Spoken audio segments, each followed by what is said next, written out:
जय हिंद प्यारे बच्चों, कैसे हो? अच्छे होगे उम्मीद है। आज हम कक्षा 9 विज्ञान का पहले अध्याय हमारे आसपास के पदार्थ का ये तीसरा वीडियो है, जिसमें हम पदार्थ की अवस्था के परिवर्तन के बारे में समझेंगे।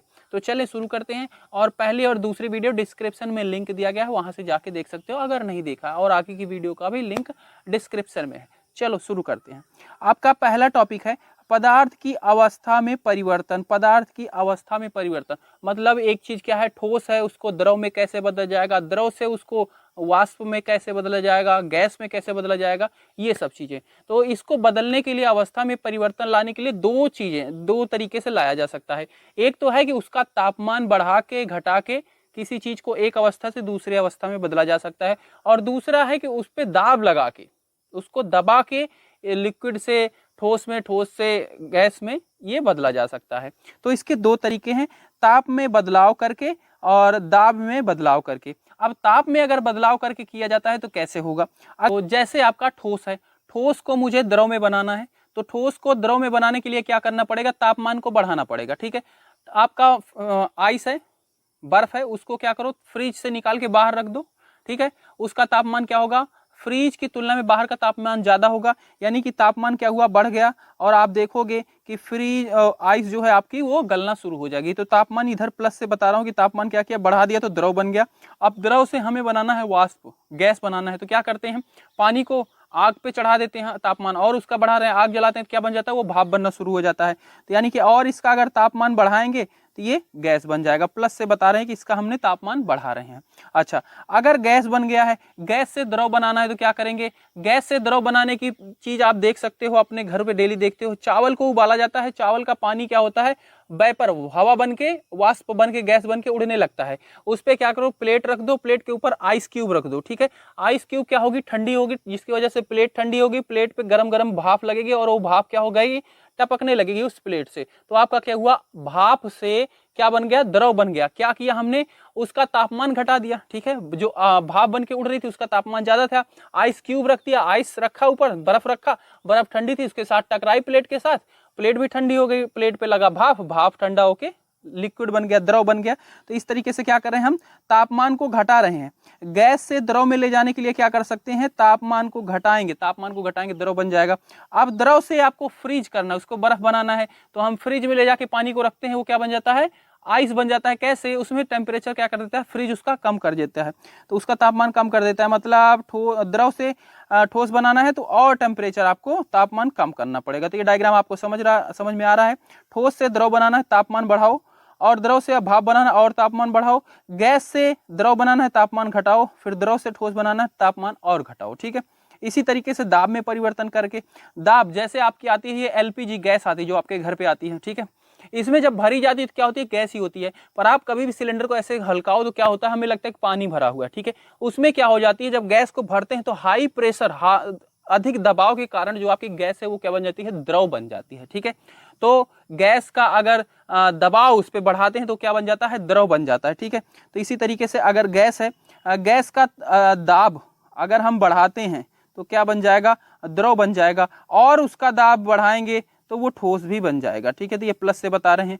इसी तरीके से अगर ठोस से द्रव में बनाना है तो क्या करो? उसका दबाव कम कर दो, दबाव कम कर दिया, और द्रव से गैस बनाना है तो उसका दबाव और कम कर दो। ठीक है, द्रव से गैस, जैसे आपके एलपीजी से गैस जो निकलती है वो क्या होती है? जब सिलेंडर के अंदर होती है तो दबी हुई होती है, जैसे ही बाहर निकलती है वो गैस बन के निकलती है, पानी की तरह नहीं निकलती, वो गैस बन के निकलती है। तो वहां पे क्या हो रहा है? द्रव होता है, जब उसके अंदर दबी हुई होती है, जैसे ही बाहर उसका दबाव कम हुआ, गैस में आई, गैस में गैस बन गई तुरंत ही बाहर आते ही, क्योंकि दबाव बाहर क्या है? कम है।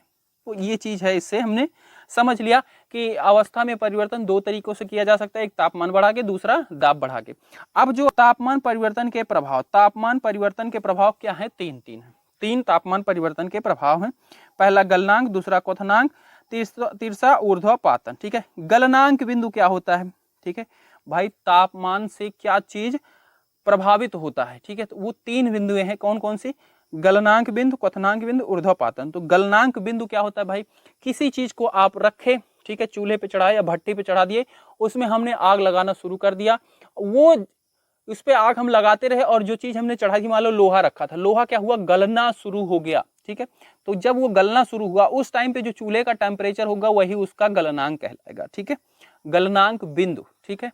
कि क्या हुआ, कोई ठोस चीज थी वो गलना शुरू हो गई, वो क्या कहलाएगा, गलनांक बिंदु कहलाएगा। जैसे ही वो शुरू होगा गलना, उसी बिंदु उसी टाइम पे अगर हम टेम्परेचर नापे चूल्हे का, अगर वो जितना भी आ रहा है वो उसका उस पदार्थ का क्या कहलाएगा, गलनांक बिंदु। तो गलनांक बिंदु क्या है, किसी ठोस का वह तापमान जिस पर वह अपनी ठोस अवस्था से पिघलकर द्रव अवस्था में परिवर्तित होता है गलनांक बिंदु कहलाता है, ठीक है। तो गलनांक बिंदु समझ लिया। संलग्न की को प्रसुप्त ऊष्मा, संलग्न को प्रसुप्त ऊष्मा, ये क्या होता है भाई, कोई ठोस चीज को आप गला रहे हो, ठीक है। आपने चूल्हे पे चढ़ाया कोई ठोस चीज, आपने आग लगा दी, आग जला दी, आग जलाते ही क्या वो गलना शुरू हो जाएगी, नहीं, थोड़ा सा टाइम लगेगा उसको, कुछ टेम्परेचर कुछ तापमान बढ़ने पे ताकि वो गलना शुरू हो। तो उस बीच में जो ऊष्मा दी जाएगी चूल्हे को, उस पदार्थ को जिसको आप गला रहे हो, जो ऊष्मा दी जाएगी वो क्या कहलाएगी, आपकी प्रसुप्त ऊष्मा कहलाएगी, संलग्न की प्रसुप्त ऊष्मा, ठीक है। तो क्या है, जैसे लोहे को गलाने के लिए हमने रखा भट्टी पे, आग जला दी, आग जलाते ही गलना नहीं शुरू होगा, ठीक है। कुछ टाइम तक वो क्या होगा, पूरा गर्म होगा अच्छे से, फिर एक टेम्परेचर ऐसा आएगा जहां पे वो गलना शुरू होगा। तो जहां पे वो गलना शुरू हुआ उसको तो गलनांक बिंदु कहेंगे। पर उसके बीच में जब 0 से लेके इस टेम्परेचर तक लाने के बीच में जितनी ऊष्मा उस लोहे को दी गई वो आपकी प्रसुप्त ऊष्मा कहलाएगी, ठीक है। तो संलग्न की प्रसुप्त ऊष्मा है भाई, ये को नहीं है, की है, ठीक है। संलग्न की प्रसुप्त ऊष्मा, वायुमंडलीय दाब पर 1 kg ठोस को उसके गलनांक पर द्रव में बदलने के लिए जितनी ऊष्मा की आवश्यकता होती है उसे संलग्न की प्रसुप्त ऊष्मा कहते हैं, ठीक है। यहाँ पे बताया 1 किलो ठीक ठोस लिया जाएगा सिर्फ उसके लिए, ठीक है, क्लियर। तो ये आपका हो गया संलग्न की प्रसुप्त ऊष्मा। और यहाँ पे ये डायग्राम है, यहाँ पे ये दिखाया गया है, ठीक है। ये गलनांक बिंदु के लिए आपकी बुक में भी है, ये आपका एक स्टैंड है लोहे का, ठीक है। इसमें एक बीकर है जिसमें पानी रखा है, ये थर्मामीटर लगाया गया जो कि इसकी टेम्परेचर बताएगा। और इसको क्या किया, इसमें आग लगा दिया, ठीक है। नीचे बर्नर है, ठीक है, जो कि आग जल रही है। जब ये गलना शुरू हो जाएगा, ठीक है, ये आपका ठोस जो है बर्फ का टुकड़ा रखा हुआ है इसके अंदर, वो जिस टेम्परेचर पर गलना शुरू हो जाएगा वही इसकी क्या कहलाएगी, गलनांक बिंदु कहलाएगी, ठीक है। तो ये है। इसके बाद है क्वथनांक बिंदु। क्वथनांक बिंदु को कहते हैं बॉइलिंग पॉइंट, बॉइलिंग पॉइंट, इसको लिख लेना, इसको कहते हैं बॉइलिंग पॉइंट। और इसके पहले जो गलनांक था उसको कहते हैं मेल्टिंग पॉइंट, ठीक है, अंग्रेजी में। क्वथनांक बिंदु क्या है भाई, जैसे आप चूल्हे पे चढ़ा दो पानी, चूल्हे में लगा दिया आग, आप आग लगा दोगे, थोड़ी देर पानी गर्म होगा, थोड़ी देर गर्म होने के बाद एक टाइम ऐसा आएगा कि पानी उबलना शुरू हो जाएगा। तो उस समय पर उस चूल्हे की जो तापमान रहेगा वही उसका गलनांक बिंदु कहलाएगा, ठीक है, गलनांक बिंदु कहलाएगा। ध्यान से, किसी द्रव का वह तापमान जिस पर वह अपनी द्रव अवस्था को छोड़कर गैसीय अवस्था में परिवर्तित होता है क्वथनांक बिंदु कहलाता है, ठीक है। जैसे ही वो आपका उबलना शुरू होगा, गैस बननी, उसकी भाप बनना शुरू हो जाएगी, तो वही बिंदु क्या कहलाएगा, आपका गलनांक बिंदु कहलाएगा। वाष्पीकरण की प्रसुप्त ऊष्मा, ठीक है, प्रसुप्त ऊष्मा, ठीक है। अब जब आपने पानी को जैसे चूल्हे पे चढ़ाया था, आपने आग लगाई, क्या उस आग लगाते ही पानी उबलना शुरू हो गया, नहीं, थोड़े टाइम वो क्या हुआ, पानी गर्म हुआ, फिर एक टेम्परेचर ऐसा है, एक तापमान ऐसा है जिसपे उबलना शुरू हुआ। तो इसके बीच में जब आप 0 से शुरू किए थे, आग लगाए थे, और इस तापमान तक लाने के बीच में जितनी उसको ऊष्मा दी गई वही कहलाएगी वाष्पीकरण की प्रसुप्त ऊष्मा, ठीक है, गुप्त ऊष्मा, वाष्पीकरण की गुप्त ऊष्मा। वायुमंडलीय दाब पर 1 kg द्रव को उसके क्वथनांक पर गैस में बदलने के लिए जितनी ऊष्मा ऊर्जा की आवश्यकता होती है उसे वाष्पीकरण की गुप्त ऊष्मा कहते हैं, ठीक है। अच्छा, यहाँ पे देखो डायग्राम बनाया हुआ है, ये लोहे का वही स्टैंड है, बर्नर है, ठीक है, ये आपका बीकर है जिसके अंदर क्या है, द्रव भरा हुआ है, ये कांच की छड़ है जिससे हम इस द्रव को घोलने के लिए यूज करेंगे, और यहाँ पे ये थर्मामीटर लगा हुआ है, ठीक है। यहाँ पे बर्नर जल रहा है, बर्नर जलना शुरू होगा, क्या ये जो आपका पानी है ये उबलना शुरू होगा, नहीं, एक टाइम ऐसा आएगा जहां पर ये उबलना शुरू हो जाएगा। तो उस समय जो थर्मामीटर पे टेम्परेचर होगा, तापमान जो बताएगा वही इसका क्या कहलाएगा, क्वथनांक बिंदु कहलाएगा, ठीक है। तो यही चीज के लिए डायग्राम बना हुआ है, तो इसको समझ लिया। अच्छा, ऊर्ध्वापातन, ऊर्ध्वापातन क्या होता है, किसी पदार्थ का डायरेक्ट ठोस से वाष्प में बदलना, ठीक है, गैस में बदल जाना, वही ऊर्ध्वपातन कहलाता है। कोई चीज ठोस है वो डायरेक्ट क्या हो जाए, भाप बन जाए या गैस बन जाए, उसको कहते हैं ऊर्ध्वपातन। पदार्थ द्रव अवस्था में परिवर्तित हुए बिना ठोस अवस्था में सीधे गैस में बदलने की प्रक्रिया ऊर्ध्वपातन कहलाती है। पदार्थ द्रव अवस्था में परिवर्तित हुए बिना, मतलब जो ठोस है वो द्रव अवस्था में न जाए, बिना ठोस अवस्था से सीधे गैस में बदलने की प्रक्रिया को ऊर्ध्वपातन कहते हैं। जैसे आपका कपूर है, कपूर क्या होता है, द्रव नहीं बनता है, ठीक है। आप देखे होंगे अगर ध्यान से, कहीं पे रखा रहता है तो क्या होता है, 2-3 खुले में रखो तो वो कपूर पूरा गायब हो जाता है, तो वो कहाँ गया, लिक्विड नहीं बनेगा, वो डायरेक्ट भाप बन के उड़ जाता है, ठीक।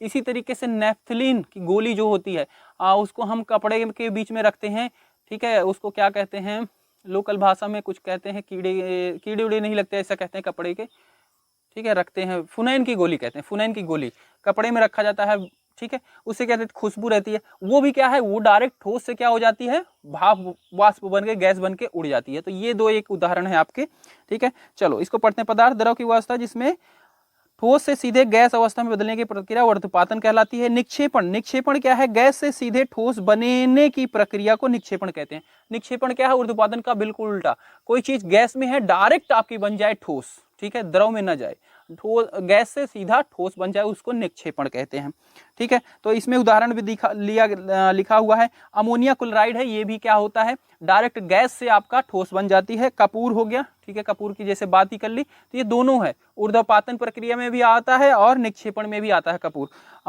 नेफ्थलीन की गोली वही, ठीक है, जो कपड़े में रखते हैं वही वाली गोली, फिनाइल की गोली, ठीक है, तो वो हो गया, ठीक है। तो 3 इसके उदाहरण हो गए। अब यहाँ पे देखो एक डायग्राम बना हुआ है जिसमें एक बर्नर है, ठीक है, ये गैस ये रखा हुआ है स्टैंड, चीनी की मिट्टी की प्याली है, ये चाइना डिश कहते हैं इसको, वाष्प बनकर कपूर, देखो बीच में रखा गया है कपूर, ठीक है, ये गर्म किया गया तो कपूर क्या होगा, ये रखी हुई है ठोस बना हुआ कपूर, चीनी मिट्टी, उल्टा रखा हुआ कीप, इसको लैब में देखा होगा, कांच की होती है कीप, ठीक है, इसको उल्टा रखा हुआ है और इसके सिरे को बंद कर दिया है किसी चीज, रुई का टुकड़ा इसमें घुसा दिया कि इसका जो कपूर का भाप बने वो उड़ने ना पाए।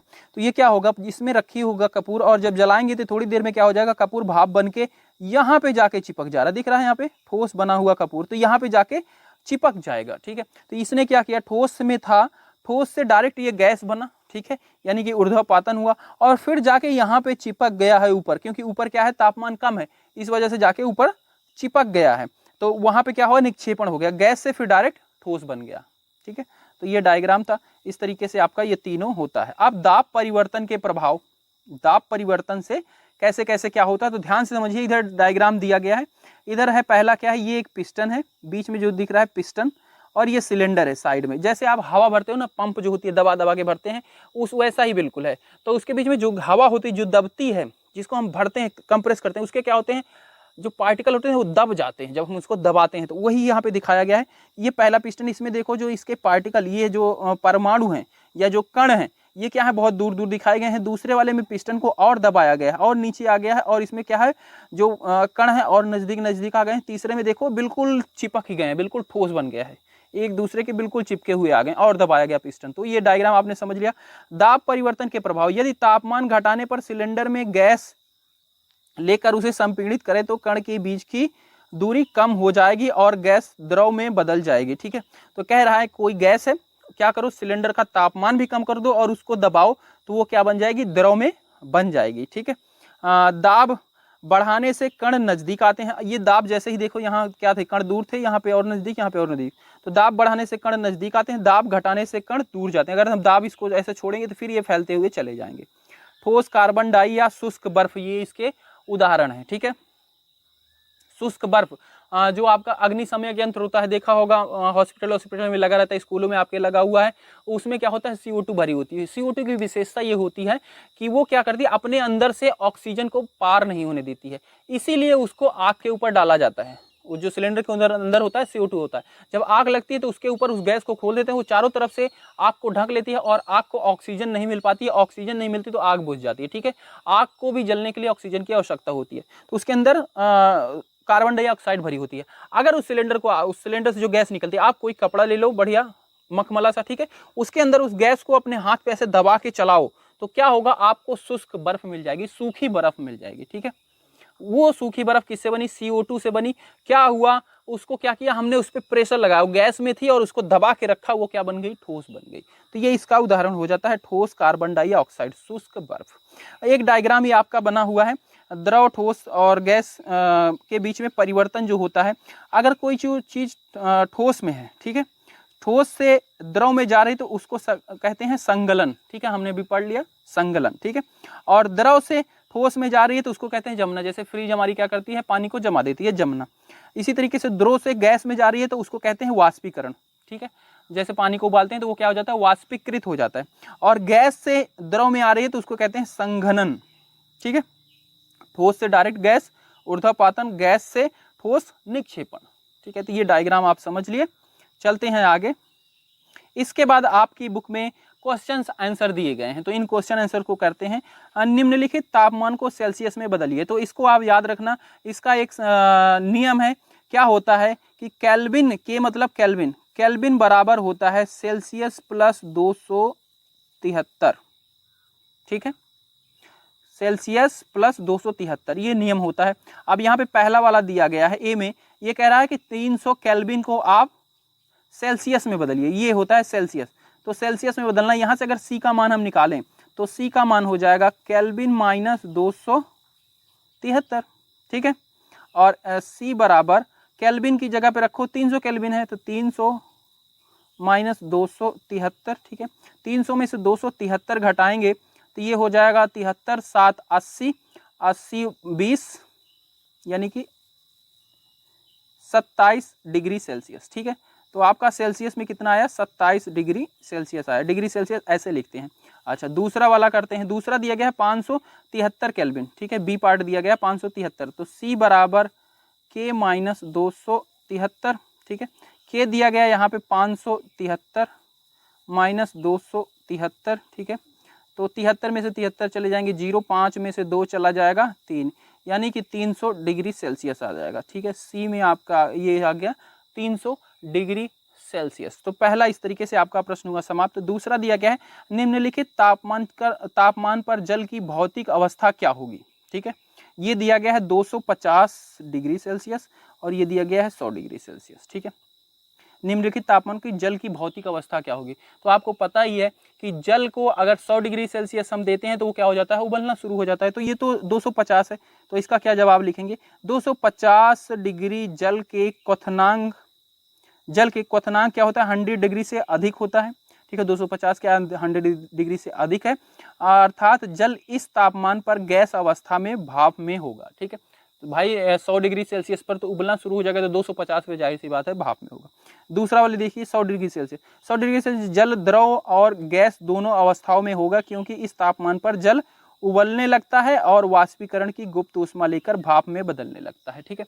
तो इस तापमान पर क्या होता है, 100 डिग्री सेल्सियस उबलना शुरू हो जाता है और भाप भी बनता रहता है। तो ये हो गया इसका जवाब। इसके बाद तीसरा प्रश्न है, किसी भी पदार्थ की अवस्था परिवर्तन के दौरान तापमान स्थिर क्यों रहता है, ठीक है। जैसे ध्यान से समझना, आपका बर्फ का टुकड़ा है, ठीक है, बर्फ का टुकड़ा और उस पानी को, बर्फ के टुकड़े को रखो थोड़ी देर बाद, और जो गल के पानी उसको गल के लिक्विड में आ रहा है, दोनों का तापमान क्या रहता है, बराबर रहता है। क्यों, समझना, बर्फ का जो तापमान है और बर्फ का टुकड़े तुरंत गलने के बाद जो पानी रहेगा, लिक्विड द्रव रहेगा, उसका भी तापमान क्या होता है, बराबर होता है। क्यों, ये पूछा है। पदार्थ अवस्था परिवर्तन के दौरान तापमान इसलिए स्थिर रहता है क्योंकि दी जाने वाली ऊष्मा उसके कणों के बीच आकर्षण बल को तोड़ने के लिए उपयोग में हो जाती है। इस प्रकार की ऊष्मा को गलनांक की गुप्त ऊष्मा तथा वाष्पीकरण की गुप्त ऊष्मा कहा जाता है।